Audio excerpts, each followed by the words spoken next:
You know, if you think about it, what I'm doing right now is kind of magic. My lungs inflate with air, and then as I push that air out of my lungs, I tighten some muscles in my throat that push together a couple of flaps of cartilage that those vibrate at certain frequencies, and then I manipulate the shape of my mouth with my jaw, my lips, my tongue to create a series of different sounds. And then when you hear those sounds, your brain organizes those sounds in a way that creates images, ideas, thoughts, concepts, even feelings. We can leave out the part where a microphone picks up the vibrations in the air and transcodes them into digital signals and then sends them all around the world. We don't need to go there.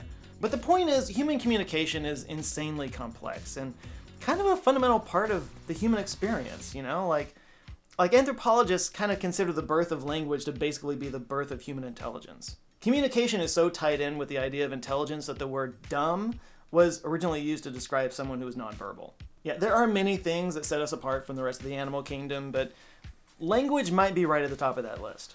Or so you might think. Just because we're the only animals that communicate this way doesn't mean we're the only animals that communicate. Animals communicate all the time, some in simple ways, but some in ways that are so complex it's basically like magic to us. And with the progression of AI tools, we're getting closer than ever to understanding these forms of communication to the point that we might have a future where we're actually able to literally talk to animals. And the animals can talk back. Sounds crazy, but there's a lot of things we do today that sounded crazy maybe even 20 years ago. So look, today we're going to take a deep dive into the world of animal communication and the technologies that might soon bridge the gap between us and our best friends.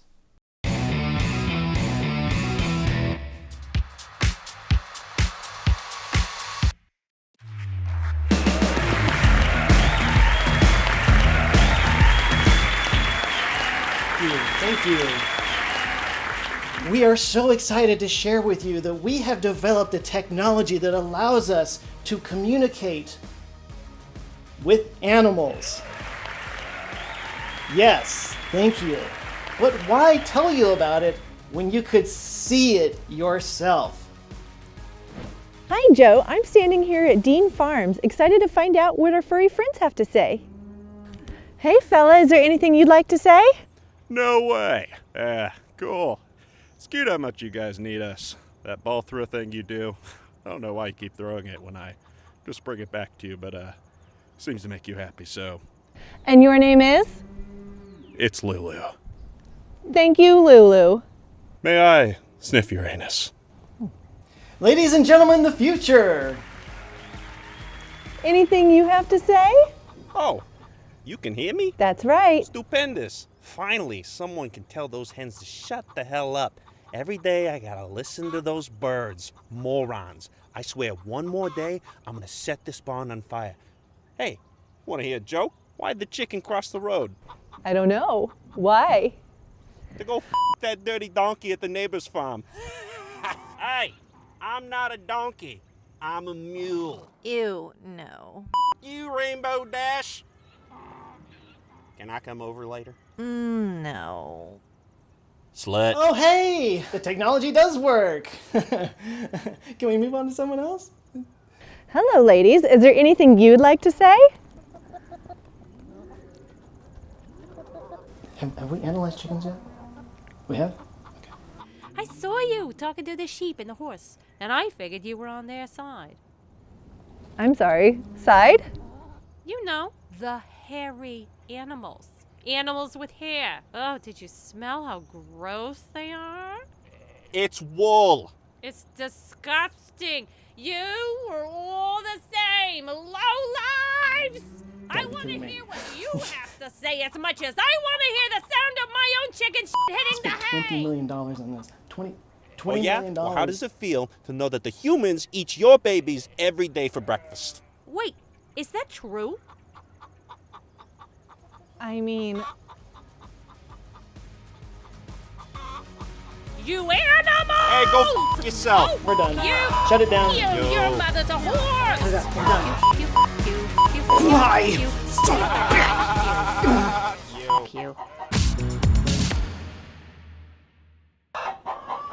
Joe? I've talked about animal intelligence before on this channel. In fact, I did a video on the smartest animal species and a video on the dumbest animal species. The smartest animals video did really well, and the dumbest animal videos kind of bombed, so Yeah, let's talk about how smart animals are in this video. So there's all types of ways that animals communicate. Some verbal, like howls, barks, meows, squeaks. And some nonverbal, like bioluminescence, scent marking, visual cues, and posturing. For example, fireflies use bioluminescence, ants use chemical cues, and peacocks use visual displays. Researchers narrowed down animal communication to 4 types: auditory, visual, tactile, and chemical. We tend to think mostly about auditory communication because that's mostly how we do it with the mouth magic I was talking about earlier, but even in that category, there's a wide variety in the animal kingdom. Like animals of the same species that live in different regions might have different dialects, just like we do. And it's kind of like birds from one area saying pop, while birds from another area say soda, and birds in another area say cola, and the birds from Texas say Coke, even though they drink Dr. Pepper. There are even examples of birds that live kind of on the border between 2 different dialects that learn to adapt their dialect depending on who they're talking to. Like bilingual birds, basically.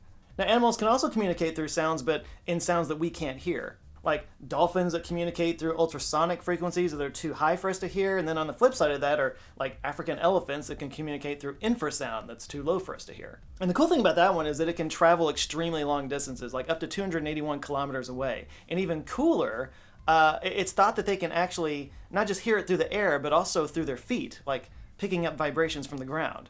And by the way, auditory communication doesn't necessarily mean vocal communication. Take the male peacock spider. It kicks out a beat with its legs, hoping to attract a female, and then once it does, it performs a little dance, and if the lady spider likes it, she'll start to dance too. Naughty. And that starts to get into visual communication. Now, obviously, there's a lot of different ways that animals use their, body language to communicate, to attract a mate, to ward off rivals, to point out threats or food.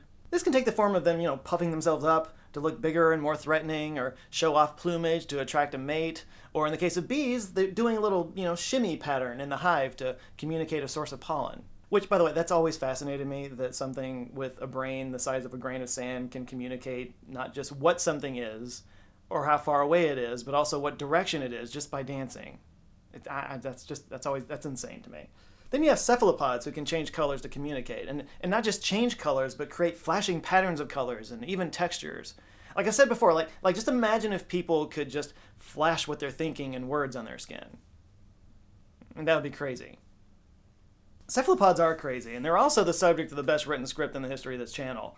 I still can't believe that episode didn't win any awards, like the Nobel Prize. That script was deserving of a Nobel Prize. Who wrote Did Jason write this? I got Jason. But anyway, cephalopods change colors to attract mates, or to repel predators, or to camouflage themselves, or just to make us lose our minds. They're friggin' aliens. Now, when we talk about tactile communication, that can be everything from touch to form bonds between pairs or family members, to aggressive mock attacks to sort of establish a pecking order in a pack. There's also kind of a slight crossover between tactile and auditory communication. Like I was talking about the African elephants earlier, kind of feeling sound through their feet. Another example of that kind of thing is the African demon mole rat. Yeah, because mole rats aren't freaky enough, now there's demon mole rats. They live their lives underground and bang their heads against the tops of the tunnels, and how quick and hard those thumps are indicates the different things to other demon mole rats. Finally, there's chemical communication. And this can be everything from pheromones to attract a mate, to ants leaving chemical trails for other ants to follow, sometimes resulting in a death spiral. Or just smell. Like we've all seen dogs, sniff each other's butts. That's just a way for them to gather information about each other. That's basically chemical communication. In fact, many animals use their poop for exactly that purpose. Like white rhinos have communal poop areas called middens that can be up to 3 meters wide. These middens basically relay social and biological information to other white rhinos. It's kind of like a rhino Twitter. That's a very apt metaphor, actually. When humans and animals try to communicate with each other, it's usually through auditory, tactile, and visual cues. Think of your dog barking, or maybe your cat rubbing itself against your leg, or maybe you got a bird to dance to a song. All that's great and surprisingly effective. I mean, anybody out there with a dog, when they're hungry, when they need to go out, when they're interested in something, or when they're not feeling well. There's a reason we bond with them so strongly. And like me, I'm sure many of you carry on full-on conversations with your dog. Hello, Jojo. Oh, you're getting kind of crazy. It's not the time you think it is. She's like, I know you're saying something, but I don't know what. But these conversations are pretty one-sided, and there's a lot of projecting and anthropomorphizing on our part. The real dream is for animals to talk back, using words, just like we do. Which did actually happen for the first time in 1967. That's when the husband and wife team of Alan and Beatrix Gardner had the idea of teaching sign language to primates. This makes sense because their vocal structures just don't have the ability to, create the same sounds we do, but chimpanzees and gorillas often communicate visually through gestures. They tried this on a chimpanzee named Washoe and found some moderate success, and this prompted Dr. Francine Penny Patterson to try this with a gorilla in 1972, a gorilla named Coco. Coco is by far the most famous talking animal of all time. She was able to not just ask for food or for toys, which she did all the time, but she also seemed to be able to convey complex emotions and concepts. There's actually a story that I heard where somebody asked her what happens when you die, and she responded, "Comfortable whole by." That makes me feel weird things. She also apparently struck up a friendship with Robin Williams when he visited her one time. I think she had seen him on TV a lot and was just really excited to see him. Anyway, it's really heartwarming. It's thought that Coco had developed a vocabulary of up to 1,100 signs before she died in 2018. It does need to be said, though, that there are some language and animal experts that don't think that Coco really understood what she was saying. They think she was just kind of mimicking what the humans were doing. Just full disclosure, there is a debate around it. Then you have those videos that some of you may have seen of dogs using soundboards to communicate with their owners. I know, it's amazing, it's adorable, and it's wholesome. And of course I'm going to throw cold water on it because I'm the actual worst. But for one, the dog may be pressing a button without knowing or understanding the word. Like B.F. Skinner's rats didn't talk, but they knew which button to press for the food. The dog could also just be reacting from clues from its owners, like, body posture or looks, just little micro expressions. The owner's probably doing it unintentionally, but dogs are really, really good at picking up even the smallest signs in our body language. When your communication is primarily visual, you become hyper attentive to these kinds of things. And sure, they may have some kind of understanding of what the words mean, in the sense that, they know if they press X button, it'll make Y sound and get Z reaction from us. And of course, if it's a reaction that they like, they'll keep doing it. Like, the dog might press "I love you," but it's not necessarily because it understands the word love and the concept that entails. It's just that they can tell that it makes us happy, and we smile and we pet them and we play with them when they do it. Again, they press a button and then they get a thing that they like. And I'm just gonna say it. Dogs are manipulative little liars, okay? My old dog Jake hurt his leg one time, and then he saw how much attention he got from us whenever he limped. So yeah, from that point forward, he'd literally fake a limp to get sympathy from us. And yes, it worked every time. And there are some other issues with the videos. I don't need to go into all of them, but they are edited, so you don't know how many times a dog may have typed nonsense into the board that got cut out of that video. Maybe for every intelligent interaction, there were 99 nothing burgers. And also, again, cold water. According to an article that I'll link down below, the people who made those videos are kind of participating in a study that's being funded by the makers of the soundboard, so it's kind of a marketing thing. Just to be super clear, I'm not saying there's nothing to this. It's just that, well, like everything on the internet, skepticism is warranted. And look, I totally get why people love these videos. Of course we want to be able to talk to our pets. We love them. We have a bond with them. We share our homes and even our beds with them. And especially when they're sick or hurting, it's just super frustrating that they can't just tell us what's wrong. Being able to talk to animals and understand their thoughts and feelings might even help us better understand our own cognitive abilities as humans. It might also help us take better care of them in zoos and sanctuaries, because they'll be able to let us know what they want or what they need. Quick sidebar, would we still keep them in zoos and sanctuaries if we knew what they were thinking? But it could also help us to develop deeper and more interactive relationships between animals and their caregivers, maybe help reduce anxiety in both.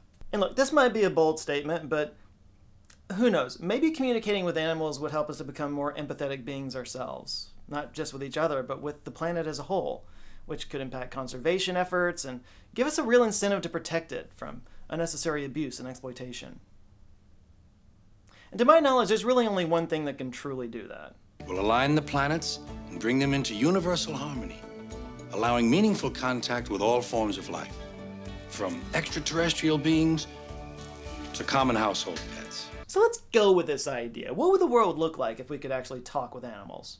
Well, the nonprofit Earth Species Project wants to find out. According to its website, quote, "We believe that an understanding of non-human languages will transform our relationship with the rest of nature." And they want to use AI to decode animal communication and to actually talk to animals. They plan to use machine learning systems to help decipher animal communication. And they'll do that by identifying patterns and then analyzing data to understand them. And then they hope to link back the communication patterns to figure out what they could mean. The analysis includes data from bioacoustics, which is a recording of individual animals, and then ecoacoustics, which is recordings of whole ecosystems. To measure this, they established a benchmark for machine learning algorithms in October 2022. It uses 10 data sets of different animal communications to create a baseline for AI classification, and it's called the Benchmark of Animal Sounds, or BEANS. No offense to the Earth Species Project, but I reject this acronym. That is the worst acronym I've ever heard. The data sets include recordings from amphibians, birds, elephants, insects, and primates. Cats and dogs are being studied too. But it's marine animals like whales and dolphins that show the most promise. As CEO Katie Zakarian said, quote, "Cetaceans are particularly interesting because of their long history. 34 million years as a socially learning cultural species. And because, as light does not propagate well underwater, more of their communication is forced through the acoustic channel." And it's thought that this type of research could help with conservation efforts. For example, AI analysis helped create mobile marine animal protection areas off the west coast of the US. By the way, this doesn't just help with research and conservation efforts, it can also help endangered species. One of those examples is the Hawaiian crow, which went extinct in the wild in early 2000s. Yeah, some of the last remaining birds were brought into captivity as part of a sort of a conservation breeding program, but reintroducing them back into the wild has been challenging. But the Earth Species Project wants to help out with this by basically studying the bird's vocabulary and creating a catalog of all of its calls. Then it'll compare that to historical recordings of wild Hawaiian crows to see if those calls have, changed while being in captivity. And it's kind of interesting because the thinking here is that, maybe one of the reasons why they're having trouble reintegrating into the wild is that maybe they've, lost important calls in captivity, like mating calls or warnings about predators. And if so, maybe they could retrain them through these recordings and give them a leg up in future rewilding efforts. And if successful, this could be repeated with hundreds of other threatened species around the world. Now that's super cool, and it's obviously a noble cause, but let's be honest, you're just here because you want to talk to your dog. But machine learning may help out with that as well, by finding subtle differences in dogs' posture and expressions that they use to convey information. And one of the people working on that is Dr. Kon Slobodchikov. He's a professor emeritus of biology at Northern Arizona University and the author of Chasing Dr. Dolittle, Learning the Language of Animals. He wants to create an AI model that'll translate a dog's facial expressions and barks. And he's coming at this after spending over 30 years studying prairie dogs, who actually have a sophisticated language of their own. For example, they have predator warning calls, but they also have specific calls depending on the type of predator. He's even documented them changing their call to let other prairie dogs know the color of a person's clothing, which kind of makes me wonder if they think that people in different clothes are different species? Why wouldn't they think that? But he wanted to learn more, so he worked with a computer scientist to create an algorithm that turns animal vocals into English. And he was surprised at what the prairie dogs were actually saying. Alan! Alan! Alan! Alan! Al! Alan! He formed a company called Zoolingua, and they're currently focused on translating what dogs communicate to us. In an interview with the CBC in 2013, Slobodchikov said that he imagines having something the size of a cell phone that could translate a woof or meow into, "I want to eat chicken tonight," or "My litter box is filthy, please clean it." He believes that if dogs and humans could understand each other better, it would maybe cut down on the number of animals euthanized due to misunderstood behavior. And just knowing that animals have complex thoughts could create more empathy in people toward them. As he told the CBC, quote, "When people realize that prairie dogs and other animals as well can talk, suddenly they see these animals with a new perspective. They're actually thinking, breathing things, not that much different from us." AI could also help farmers and ranchers identify which animals are sick or in pain by looking at microexpressions in their faces. Dr. Krista McLennan teaches animal behavior at the University of Chester in England, and one of the common concerns that she's heard from sheep farmers is that they have a hard time recognizing pain in their sheep. So she created a pain scale based on the animal's facial expressions like folded ears or retracted lips. Then Dr. Peter Robinson at the University of Cambridge turned that scale into an AI algorithm and then trained it on hundreds of sheep photos. And yeah, this technology actually worked. It actually proved to be faster and better than a human at identifying sheep in pain. As McClellan told Euronews in 2018, quote, "We're looking at pain because that's the most significant in terms of welfare. But there's nothing stopping us from looking at other emotions as well. What does a happy sheep look like? What does a sad sheep look like?" But there's still a lot of work that needs to be done. And more work is continuing, but before we get too excited, there are some pretty major obstacles to overcome, both technological and ethical. Because one of the major problems that we have as humans is kind of what I was saying earlier about the dogs and the soundboards. We tend to sort of project what we think they're saying, what we want to think that they're saying. It's a pretty major bias, and it's one of the issues that we learned with AI models over the last few years, especially the LLMs, is that they can actually pick up on those biases. One of the efforts to get around that was created by neurobiologist Yossi Yovel and Oded Rishavi from Tel Aviv University in Israel. They created what they call the Dr. Dolittle Challenge. They published this idea in the August 2023 issue of Current Biology, and in there they cited 3 obstacles that need to be overcome by AI, including it has to use an animal's communication signals and not learn new ones. It has to use the signals in several different behavioral contexts. And the animal has to produce a measurable response, like it was communicating with a similar animal and not a machine. So scientists have created a robotic honeybee that mimics a real bee's waggle dance to let other bees know where the food is. You know, that thing that I was so impressed by? So this covers points 1 and 3 in the Dr. Dolittle challenge, but it only works in one context.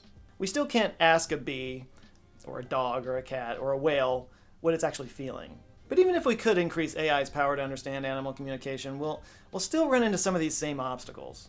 As they write in the paper, quote, even if we will never be able to talk to animals in the human way, understanding how complex animal communication is and attempting to tap into it and mimic it is a fascinating scientific endeavor. It's an endeavor that has to consider ethical concerns too. For example, poachers already use recordings of mating sounds to entrap animals, so imagine what they would do if they could use AI to communicate specific messages to those animals. Which, let's just be honest, they will. They will absolutely do that. Like all AI tools, they are just an accelerant. Good people will use it to do bigger and better things. Not so good people will be extra not so good with it. Also, what about consent? I mean, if understanding communication from animals gives us an enlightened insight into their status as sentient creatures, I mean, you kind of would then have to respect the possibility that maybe they don't want to talk to us. I mean, if you were an animal, would you want to talk to us? You also have to ask if interacting with humans would affect social dynamics or natural behavior. Kate Zakarian from the Earth Species Project thinks that it's definitely a conversation worth exploring to stop anything bad happening, but she also believes that the benefits are huge for conservation efforts and for installing more empathy in humans towards animals. As she told Discover Magazine in June 2023, quote, humans need to dramatically shift the way we are relating with the rest of nature. And I certainly won't argue with that. Now, whether being able to communicate with animals will get us there, I don't know. Like, it's funny to me, we always talk about what it would take to communicate with aliens and what a paradigm shift it would be if we could, find alien signals and decode them and whatnot, like the movie Arrival, and, how it would make us rethink our entire place in the universe and all that. But we currently live on a planet with millions of different species that we do communicate with in a way, and it doesn't seem to have really changed anything. For me, it's just fascinating as a look into how intelligence works, what intelligence means, how every different species has different ways of doing it, and as we're developing AI tools to solve the problem, well, AI is just kind of another kind of intelligence. It all gets very squishy. But serious question, do you think that real communication with animals is possible? Do you think that if we could, it would be this big redefining moment for us as a species? And what have been some experiences that you might have had where it feels like an animal has communicated with you? The freakier, the better. Talk amongst yourselves. I'm going to get some coffee. Luckily, I just received a fresh bag of Common Voice heirloom coffee from today's sponsor, Trade Coffee.